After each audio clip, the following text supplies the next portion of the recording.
Carson-Newman, first place in the South Atlantic Conference, comes to the Pryor Center Wednesday in a big league matchup.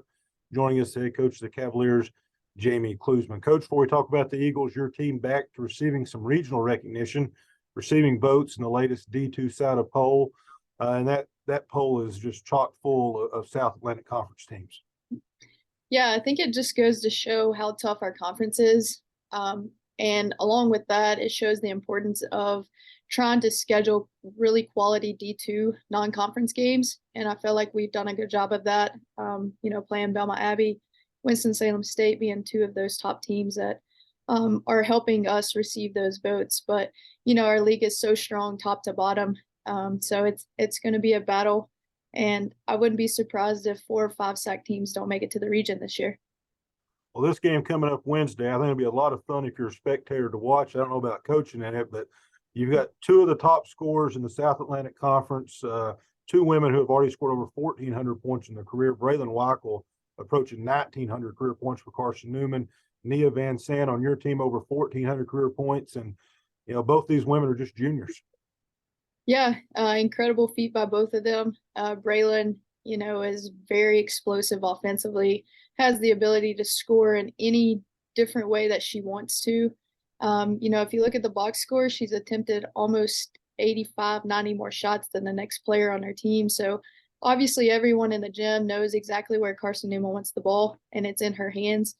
And then Nia as well, she's missed a few games, this season, but up until that point, she's played in every game for us and has been our go-to player offensively, but also she does a great job of creating some offense from her defense. And, really starting to see that here in the last few games. So it's going to be fun to watch both these players battle it out, for the rest of this year and even next year. So two great players who are going to go down as two of the top players to ever play within their programs.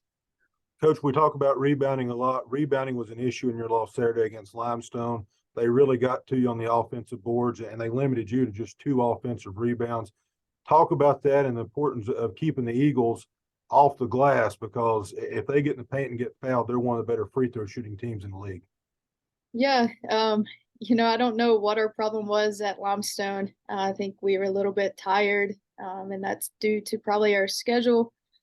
Playing all those games in a short amount of time. But, I try to tell our players, like, rebounding doesn't take any skill. It takes a little bit of heart and hustle and just the desire to pursue the ball. So, it's something that we've talked about.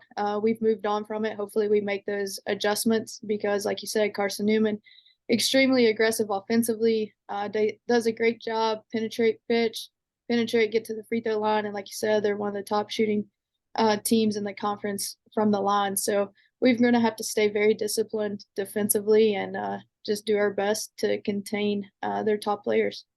Well, you mentioned your schedule a little bit. You're finally through with this stretch of playing 3 games a week now, back to the more traditional Wednesday, Saturday games here as we close this season out.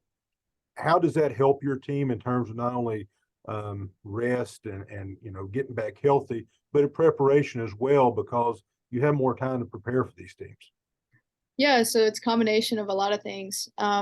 The most important thing, I think, is rest for our players. It's no surprise that I play a very short bench, and we've got 3 guards averaging almost 38, 40 minutes a game. So rest is the number one key factor in getting back to the traditional Wednesday, Saturday game.